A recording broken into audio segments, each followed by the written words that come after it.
Well, hello beautiful people, welcome back to my channel, and in today's episode of our Thanksgiving special, I am going to be sharing with you practical and easy tips and tricks on how to achieve the perfect old-fashioned classic delicious pound cake every time. You guys know pound cake is one of those staples for every Thanksgiving dinner table, so without wasting much of your time, let's get started.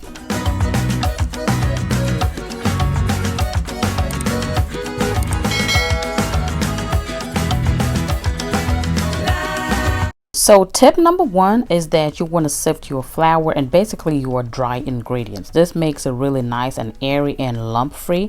So for our pound cake today, I will be using 3 cups of all-purpose flour. That's what I have here. I've also added a pinch of salt, and I would also be adding 1 teaspoon of baking powder. You could just sift all of them together, okay?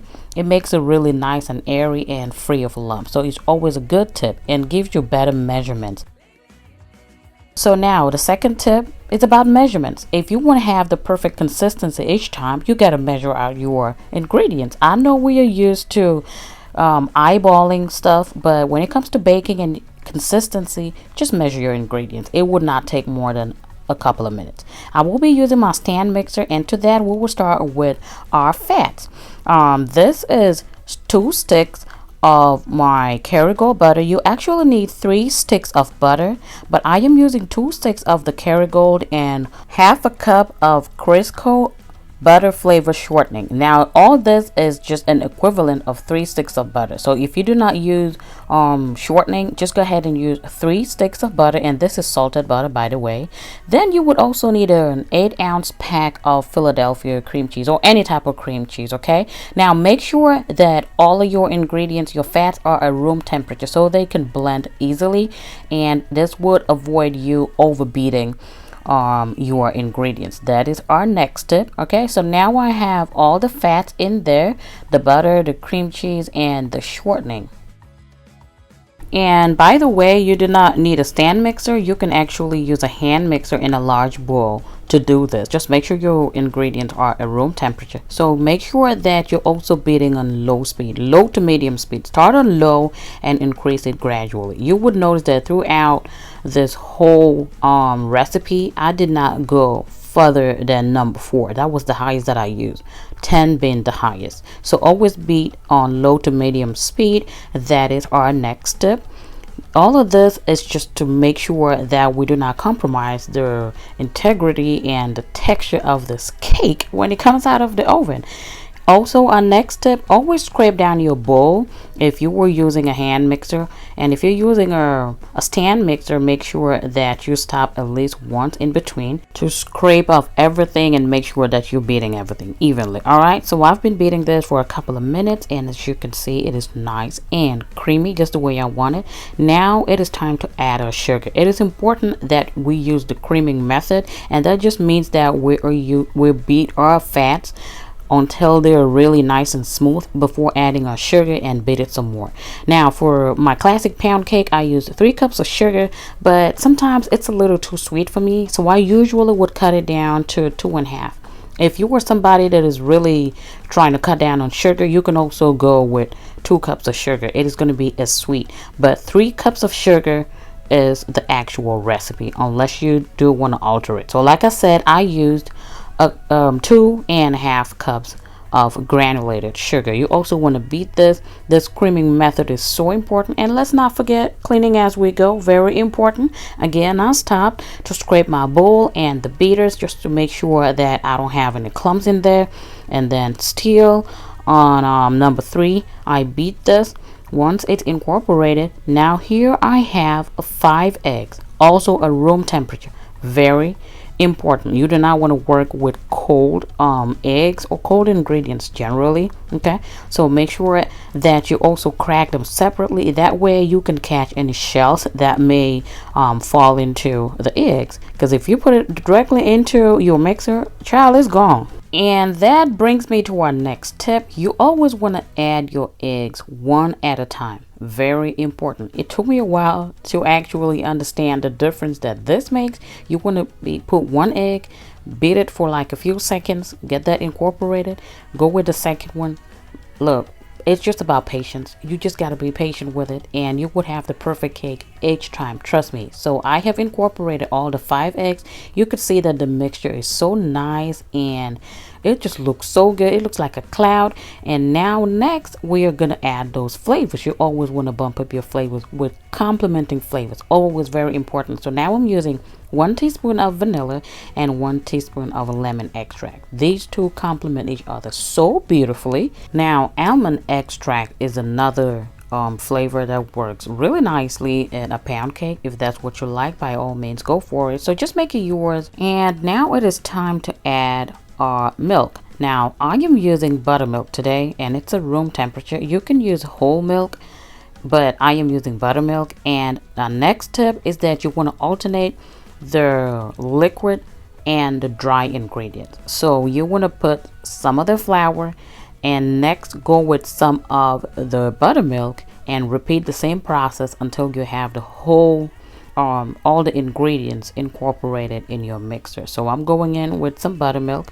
Now again, you can use heavy whipping cream. Anything with high fat content will give you a better pound cake, so just bear that in mind. If you use skim milk, it's still going to be okay, but it's not going to be as rich and as delicious as full fat milk, so just bear that in mind. And tip number 11, you want to zest that baby up. Lemon zest, lime zest, orange zest, zest it up, honey. You need to zest that pound cake. I cannot emphasize that enough.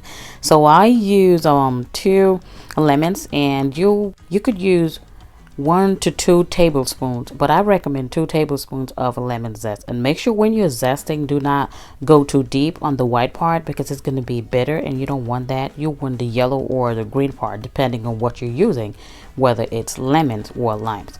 Zest, you guys, when this cake hit the oven after the 30-minute mark, my husband, who works from home, was like, babe, what was that? It smells so divine, so good. So simply just fold it into your batter. And now this is my prepared pan. Now for that nice look, I am going with my bundt pan. And if you're using any bundt pan or fluted pan, you need to make sure that you grease it and go in with flour lightly and shake off any excess flour. If you have too much flour sticking on that butter, your cake is going to come out with all that ashiness from the flour. You can just use those baking sprays as well. So yeah, I have my batter in here. You want to pop it, drop it, release some of the air bubbles. This is a very thick batter, so it's not going to have a lot of air bubbles, and that's what we want. When we cut into that pound cake, we want to see just beauty, no holes, no pokes, no nothing. So we have preheated our oven, and I'm dropping the temperature to 325 degrees Fahrenheit instead of 350 degrees Fahrenheit.